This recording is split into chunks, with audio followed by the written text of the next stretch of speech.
बिस्मिल्लाहिर्रहमानिर्रहीम। अस्सलाम वालेकुम वरहमतुल्लाहि वबरकातुहू। तो मेरे प्यारे दोस्तों, आज हम आपके सामने पेश करेंगे ऐसा बयान, क्योंकि नमाज में 2 सजदे क्यों किए जाते हैं। तो दोस्तों आपको बता दें, ये ऐसे बातें हैं, ऐसे बयान हैं, क्योंकि आपको बहुत ही सुन के अच्छा लगेगा, दिल सुकून मिलेगा। तो मेरे प्यारे दोस्तों, वीडियो में आखिरी तक बने रहे करो। यहाँ पे दीन की बातें हम अच्छी तरह दे देते हैं और समझाते भी हैं, लेकिन अब थोड़ी सी आपको बात हमारी समझने में दिक्कत हो जाए या हमारी ज़ुबान थोड़ी सी गड़बड़ आ जाए तो उसको थोड़ा बर्दाश्त कर लियो। तो दोस्तों वीडियो को सब्सक्राइब, लाइक और चैनल को ज़रूर किया करो दोस्तों, इससे हमें बहुत ही खुशी मिलती है। सब्सक्राइब करना बहुत ही लाजमी होता है दोस्तों, जो क्योंकि आने वाला वीडियो आपके पास पहुंच जाए। तो बातें जो हम कर रहे हैं आपसे दोस्तों, ये नमाज में 2 सजदे क्यों किए जाते हैं। आपने देखा होगा, जब से लेके हमारे नमाज हमारे फ़र्ज है 5 वक्त की, तो जब से हम 2 सजदे करते हैं, क्योंकि एक सजदा भी हो सकता था, तो इसके बारे में कभी आपने सोचा कि 2 ही सजदे क्यों किए जाते हैं। हर रकात में 2 सजदे किए जाते हैं।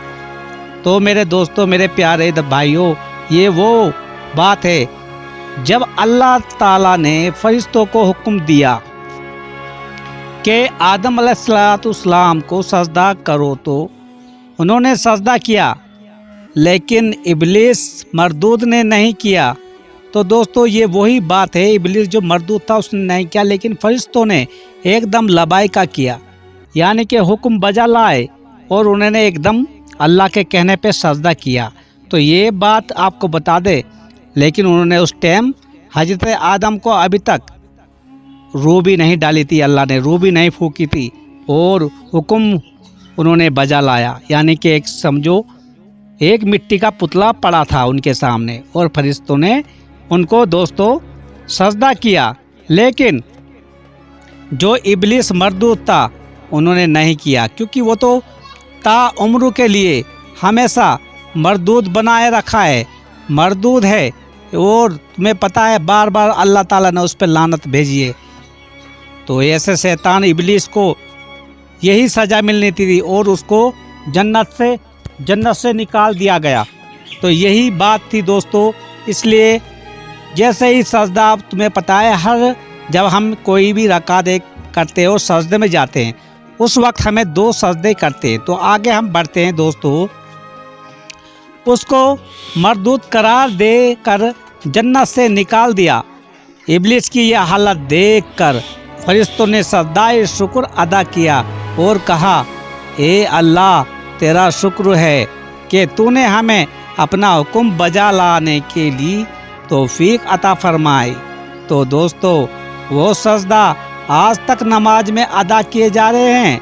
नंबर 1, पहले सजदे में देखो, जिस टाइम फरिश्तों ने सजदा हुक्म बजा लाया था, एक सजदा ए हुक्म यानी कि हुक्म बजाने के लिए, यानी कि हुक्म मानने के लिए उन्होंने पहला सजदा किया था, और दूसरा सजदा शुक्र पढ़ने के लिए, खुदा तेरा शुक्र है, तेरी जो हमें तौफीक अदा फरमाई, तूने हमें अपना हुक्म बजा लाने की। क्योंकि तो आपको पता है दोस्तों, सबसे ज़्यादा अगर दुनिया में कोई इबादत, यानी कि दुनिया में नहीं कायनात में, ये फरिश्ते हैं जो कि अल्लाह की हमेशा इबादत में मशगूल रहते हैं। तो मेरे प्यारे भाइयों, आपको बता दो, जो शैतान मरदूद है उसने हुक्म बजा ना लाया, और अल्लाह ताला ने अपने फरिश्तों को हुक्म दिया कि इस शैतान मरदूद को जन्नत से बाहर निकाल दिया जाए, और उस शैतान मरदूद को जन्नत से बाहर निकाल दिया गया।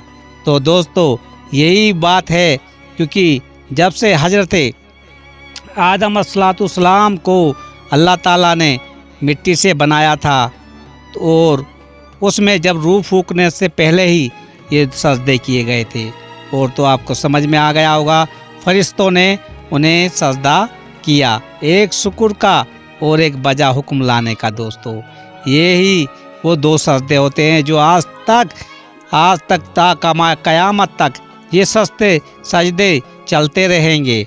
तो मेरे दोस्तों, मेरे प्यारे भाइयों, आपको समझने में बिल्कुल कोई दिक्कत ना हुई होगी। तो मेरे प्यारे भाइयों, یہ وہی سجدے ہیں، یہ وہی فرشتے ہیں۔ اور آپ کو بتا دیں جو ہمارے حضرت جبرائیل علیہ السلام ہے وہ اس ٹائم بھی وہاں موجود تھے۔ اور آپ کو بتا دیں تمام فرشتوں کے سردار حضرت جبرائیل علیہ السلام ہی ہیں اور رہیں گے بھی، کیونکہ یہ وہ فرشتے ہیں کہ ہر وقت اپنے ہمارے پیارے نبی کریم رسول اللہ صلی اللہ علیہ وسلم کے جو بھی کوئی اللہ کا فرمان لائے ہیں ایک سیکنڈ سے پہلے وہ انہوں نے ہی سب کچھ انہیں بتایا ہے۔ اور تو اور آپ کو بتا دے یہ وہ کنگ ہیں جو حضرت جبرائیل علیہ السلام، کیونکہ پورے معراج کے واقعے میں آپ کو بتا دے دوستو یہ پورا معراج کا واقعہ تھا، اور حضرت جبرائیل علیہ السلام اپنے ہمارے پیارے نبی کریم رسول اللہ صلی اللہ علیہ وسلم کے ساتھ ساتھ رہے، اور وہ بتاتے تھے اور انہیں بولتے تھے کہ یا رسول اللہ آپ یہاں پہ 2 رکعت نماز ادا کر لیجئے۔ اور آپ یہاں پہ جب ہر ایک آسمان پہ وہ جاتے تھے تو حضرت جبرائیل علیہ السلام ان کو سارے بیان ساری باتیں بتاتے تھے۔ اور تو اسی دوستو یہی شیطان وہ مردود ہے، بس شیطان سے بچو، ہم تو یہی چاہتے ہیں، کیونکہ شیطان نے حضرت آدم علیہ السلام کو جنت سے نکلوا دیا، لیکن یہ تو اللہ کا ہی جو اس کا ہی کام تھا، لیکن شیطان مردود کی وجہ سے اللہ تعالیٰ کو یہ دنیا بنانی تھی، دنیا بسانی تھی، انسان کو پیدا اس دنیا میں ہی کرنا تھا۔ تو دوستو جبھی تو ہمیں بھولنا نہ چاہیے، کیونکہ ہمیں واپس اس دنیا کو چھوڑ کے جانا پڑے گا، اور ہم دنیا کی پیروی نہیں کر سکتے کیونکہ دنیا فانی ہے۔ اللہ کی عبادت کرو گے تو بالکل نیک اعمال پاؤ گے اور واپس ہمیں جنت میں چلا جائے گا۔ یہ جو ہمیں زندگی ملی ہے یہ ہماری زندگی نہیں ہے میرے پیارے بھائیوں، یہ تو ہمارا دوستو دیکھو یہ موت کا ایک جنم ہوا ہے۔ ہم کوئی کہے گا کہ اس دنیا میں ہم پیدا ہوئے ہیں، ارے نہیں، ہم پیدا نہیں، یعنی کہ ہمارا موت کا جنم ہوا، کیونکہ یہ جنم ہوتا ہے جو پیدا ہوئے ہیں ہم دنیا میں، ہمیں مرنا ہے، اور جب مریں گے تو وہی ہماری زندگی ہوتی ہے دوستو۔ اس لیے ہم بتائیں گے آپ کو موت ہماری زندگی ہے، نہ کہ زندگی ہماری موت۔ دوستو آپ کو سمجھنا چاہیے، کیونکہ جب بھی ہم آتے ہیں اس دنیا میں وہ ہماری زندگی نہیں ہوتی، ہم پیدا ہوئے ہیں لیکن مرنے کے لیے، یہی بات سچ ہے۔ اور اگر اس بات کو کوئی جھٹلاتا ہے تو وہ ہے شیطان مردود، اور اس کے یہ جو لوگ ہیں جو اس کی بہکائی ہوئی دنیا۔ لیکن جو انسان ہے جس نے نیک اعمال کرنے کی ٹھان لی ہے اسے اللہ تعالیٰ کبھی بھی پیچھے نہیں ہٹنے دے گا۔ اسے پتہ ہے کہ موت اٹل ہے اور ہمیں بے شک جنت میں واپس جانا ہے۔ اپنے اعمال اچھے کریں گے، کیونکہ شیطان کو لوگ پوجتے ہیں یا شیطان کی طرح پیروی کرتے ہیں، وہ دنیا میں ہی ان کا حساب کتاب نہیں، جہنم میں بھی ان کا حساب کتاب اچھی طرح لیا جائے گا۔ تو میرے پیارے بھائیوں میں یہی آپ سے دعا کرتا ہوں، یہی گزارش کرتا ہوں کہ اپنے نیک اعمال کو سنبھالو، اپنے نیک اعمال کو بالکل اپنے اعمال سدھار لو۔ ہم سب کو اللہ تعالیٰ نیک اعمال کرنے کی توفیق عطا فرمائے، آمین ثم آمین۔ خدا حافظ۔